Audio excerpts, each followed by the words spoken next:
देखिए, तो यहाँ पे आपको हम समझाने वाले हैं आज आपका कि किस तरीके से लिमिटेशन आ गए थे बोहर के मॉडल्स में। तो बोहर का मॉडल आपको मैंने अभी जस्ट बताया था।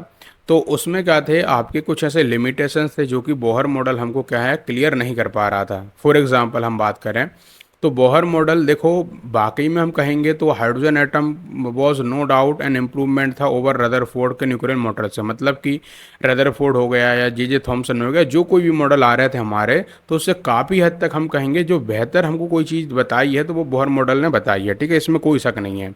लेकिन फिर भी ये हमको और ये क्या कर पा रहा था, हमको थोड़ा बहुत बता पा रहा था कि किस तरीके से स्टेबिलिटी होती है एक एटम में, है ना। फिर उसके अलावा जो लाइन स्पेक्ट्रा निकल रही थी हाइड्रोजन की, और जो हाइड्रोजन के जैसे जो एटम है उनका, अब हाइड्रोजन जैसे एटम कौन, जिसके अंदर में सिर्फ एक इलेक्ट्रॉन बचे, जैसा हीलियम है उसके अंदर में दो इलेक्ट्रॉन होते हैं। अब एक इलेक्ट्रॉन को कहीं उधार दे दे और उसके अंदर में सिर्फ एक इलेक्ट्रॉन बचे, तो ऐसी जो स्पीसीज आएंगे, ऐसे एलिमेंट आएंगे जो कि हाइड्रोजन लाइक स्पीसीज बिहेवियर करेंगे, तो उसका भी बोहर मॉडल अच्छे से बता पा रहा था। लेकिन फिर भी क्या हो रहा था, इसको कुछ कुछ जो चीज़ें थी जो कि ये फेल हो रहा था बताने में। जैसा कि क्या, कि ये हमको नहीं बता पा रहा था कि जो डबलेट बन रहे थे, that too closely space line आ रही थी, आप देख रहे थे जब स्पेक्ट्रम हो रहा था तो वहाँ पे कुछ क्या हो रही थी, पास पास में क्या हो रही थी, ऐसी लाइनें आ रही थी जो कि वो नहीं बता पा रहा थी लाइनें क्यों आ रही, इस तरह की लाइनें क्यों हमको दिख रही। ठीक है, उस स्पेक्ट्रम में।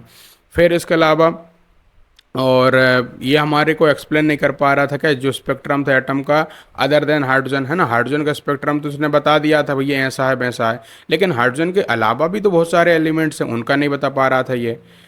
फिर ये जो था अनेबल था स्प्लिटिंग ऑफ जो है स्पेक्ट्रल लाइन का, मतलब कि जब आपकी मैग्नेटिक फील्ड वगैरह हम कर देते हैं तो क्या होती है, जो आपकी स्पेक्ट्रल लाइन होती है उसमें क्या होता है, स्प्लिट आ जाता है। और ये आप जो है खास तौर पे अपनी आंखें की क्लास में पढ़ोगे, जिसको हम कहते हैं जीमन इफेक्ट और या फिर स्टार्क इफेक्ट।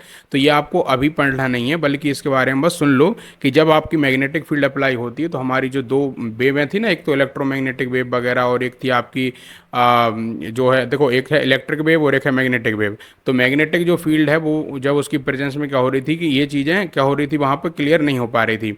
अब बाद में हमको पता चलता है कि भैया ये उसका जो है अंदर इलेक्ट्रॉन जो है वो इलेक्ट्रोमैग्नेटिक वेव निकालता है वगैरह वगैरह बातें। तो ये उस टाइम पे क्या थी, इतनी ज़्यादा क्लियर नहीं हो पा रही थी। ये सब जीमन इफेक्ट और स्टार्क इफेक्ट बाद में क्लियर होंगे। ठीक है, तो ये बोहर मॉडल नहीं बता पा रहा था। इसके अलावा हमको ये नहीं बता पा रहा था कि किस तरीके से जो एबिलिटी होती है एटम की, के मॉलिक्यूल बना लेना, केमिकल बॉन्ड बना लेना, इस पर तो बात ही नहीं करी इन्होंने। ठीक है, किस तरीके से बॉन्ड बनते हैं वगैरह वगैरह बात है। ठीक है, तो हम दूसरे शब्दों में कहें तो यदि हम इन पॉइंट को ले जो कि हमने ऊपर बात करें, तो ये जो थे आपके जो क्या था, बोहर मॉडल की थ्योरी से तो एक्सप्लेन नहीं हो पा रहे थे। इसलिए क्या है कि हमको नई थ्योरी की ज़रूरत पड़ी, और उस नई थ्योरी को कहते हैं आपकी क्वांटम मैकेनिकल थ्योरी। तो अब हम अगले लेक्चर से पढ़ेंगे आपकी क्वांटम मैकेनिकल थ्योरी को, ये क्या होती है। तो आइए इसको देखना शुरू करते हैं।